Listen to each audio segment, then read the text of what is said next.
This is a Black Nouveau web exclusive. Recently, the City of Milwaukee's Health Department released a blueprint for peace, a comprehensive community-driven agenda it hopes will address the complex factors that drive violence. It calls for collaborative action around 6 goals and 30 strategies. We are now joined by Reggie Moore and David Muhammad from the Office of Violence Prevention. Thanks for joining us. Thank you for having us. So, how did we get to this plan? How did it start? Yeah, I think after the spike in homicides and non-fatal shootings in 2015, I think there was a 150% increase. And it was a spike that wasn't just seen in Milwaukee, but around the country. I think the mayor and the common council, came to the realization that as a city, we actually need a comprehensive plan to address this issue. And so the mayor took action in early 2016 to revamp the Office of Violence Prevention with a charge to really engage the community in developing a plan around this issue. What are the 6 goals? So the 6 goals, number 1 is to stop the shooting, stop the violence. The second one is to strengthen children, youth, and families. The third is healing and restorative justice. The fourth is strengthening neighborhoods. And the fifth is economic development. And the sixth is increasing the capacity and coordination of violence prevention in the city.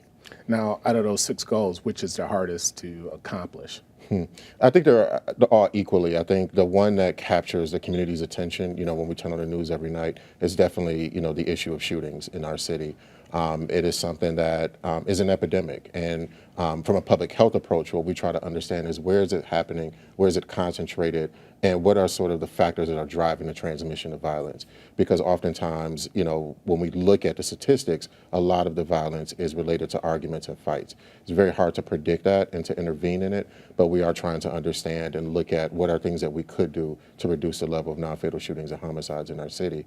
And then I would also say goal 6 in terms of capacity building and coordination, it's not just a challenge in this particular issue. We hear that across all sectors, whether it be the after-school programs or community development where we work in silos and not really maximizing our impact and our alignment in terms of the assets that we bring to whatever work that we're doing. So that is something that, and that goal actually was added later in the process, just throughout getting input from the community that people were really calling for strengthening the coordination, looking at OVP as playing a critical role in that. Now, David, how can the public participate in this process? Well, the public really is the blueprint in terms of the community-based efforts that take place every day in the city. And when you look at people who are building neighborhood cohesion, building unity amongst the residents to really stop these issues, they're really at the forefront. What I think is necessary that has been missing is making sure that their voices have been elevated to the decision-making tables with regards to these issues, as well as the spending and funding priorities with regards to these issues. And so the public's voice is what has to be elevated.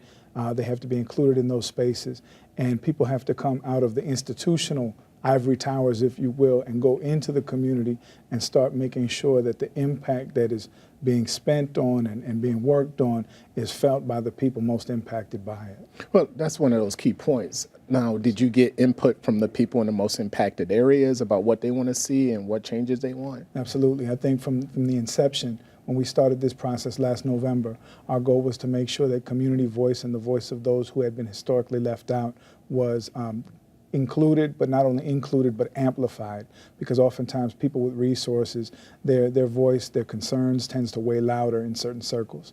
Also, youth was a priority for this, with over over 1,500 people who were involved in the creation of the blueprint. 1,000 of them were youth.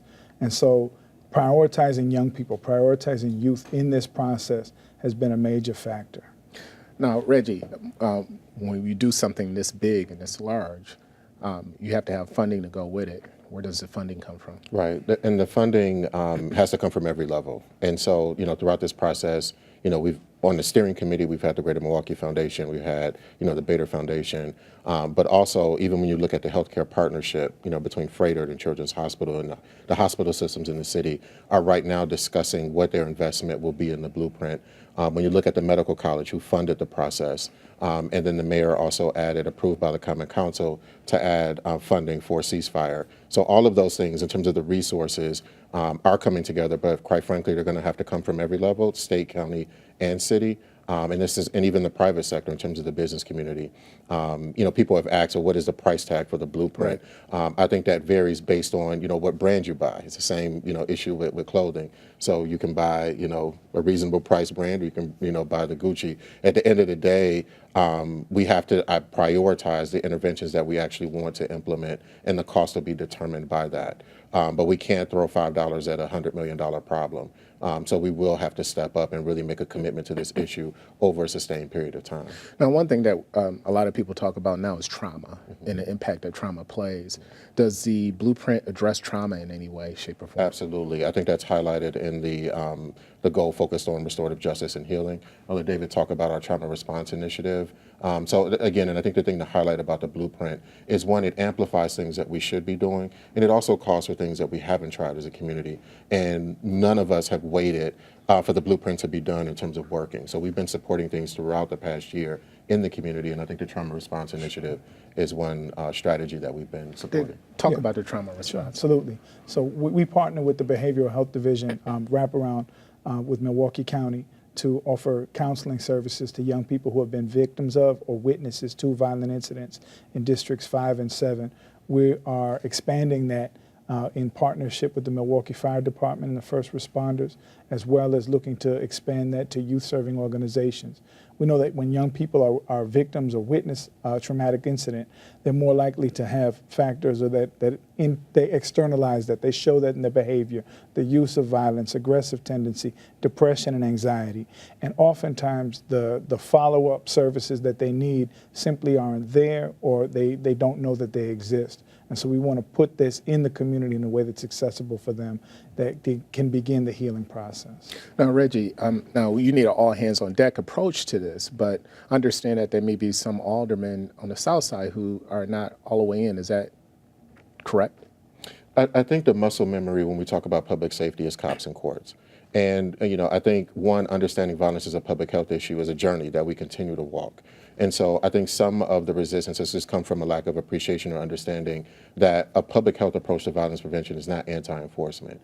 And when you talk to, which we have, mothers who've lost children to gun violence, accountability is something that they want for the perpetrator. So public health approach to violence prevention is not anti in terms of enforcement. What the blueprint is really calling for is, if we're going to deal with this issue holistically, we have to deal with the trauma before it starts. We can't react. That's what the cops and courts are for in terms of after something has happened. And prevention, by the nature of the name, is pre-event. And everything that we can do to reduce our community's likelihood of being exposed to violence, we should be doing. And that's really what prevention is calling for.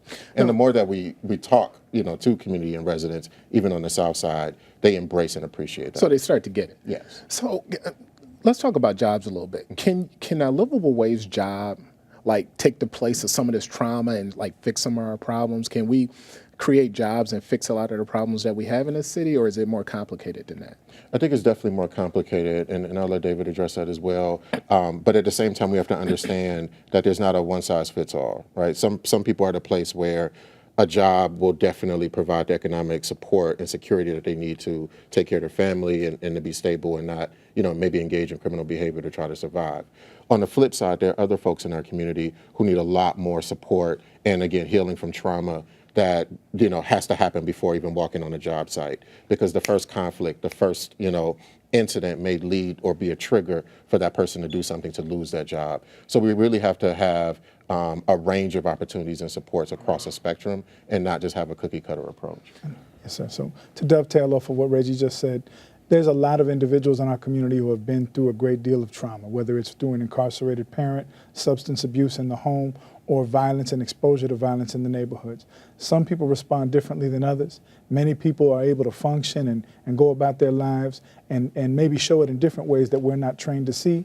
But what we advocate for, particularly with the blueprint, is that even the job training, even the opportunities for livable wages that will help lift neighborhoods out of poverty and lift individuals out of poverty still have to be trauma informed as well, because we're dealing with people who have a steep climb in many respects with regards to things that they've been through, things that they've seen, and their own emotional state in coming out of those environments. Let's talk about the December meetings coming up. Can you What is that about? Right, so we're doing a series of 4 neighborhood briefings at 4 different libraries. So tonight we'll actually be at the Village Street Library. Tomorrow we'll be at the Martin Luther King Library.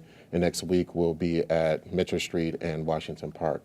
And really it's an opportunity for us to share the blueprint with the community and engage in dialogue and get feedback in terms of, what really resonates for people, what they feel like should be prioritized in the blueprint. And these are just the initial briefings. We'll be doing more in the spring as well. Okay, well, thanks for joining us, guys.